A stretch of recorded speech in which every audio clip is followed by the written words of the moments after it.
দুপুরে রান্না করার জন্য কিচেনে চলে এসেছি আর প্রথমে আমি রাইস রান্না করে নিয়েছি। সো এখন আমি একটা ভাজি রান্না করব, যে ভাজিতে আলু আর কাঁকরোল মিক্স করে শুটকি মাছ দিয়ে রান্না করব।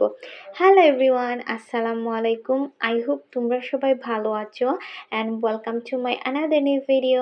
সো গাইজ, এখানে ভাজির মধ্যে সব মশলা দিয়ে দেওয়া হয়েছে। হলুদ, মরিচ, ধনিয়া, যা যা দেওয়া লাগে সব কিছু দিয়ে দেওয়া হয়েছে। আর সরিষার তেল দিয়ে এটা রান্না করা হচ্ছে। সো এখানে অল্প পরিমাণে একটু পানিও দিয়ে দেওয়া হয়েছে।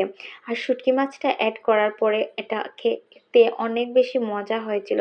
সো একটু পরে আমি এইখানে লাউ দিয়ে একটা ভাজি রান্না করব, যেখানে লাউকে আমি ছোট ছোট করে কেটে নিয়েছি। আর এত ছোট করে কেটেছি, খেতেও অনেক বেশি মজা লাগবে এই জন্য।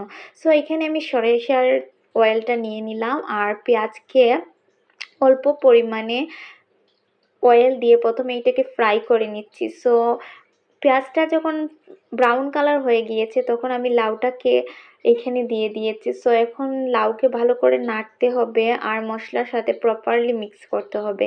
সো এটা থেকে অনেক বেশি সুন্দর একটা লাউয়ের স্মেল আসছিল।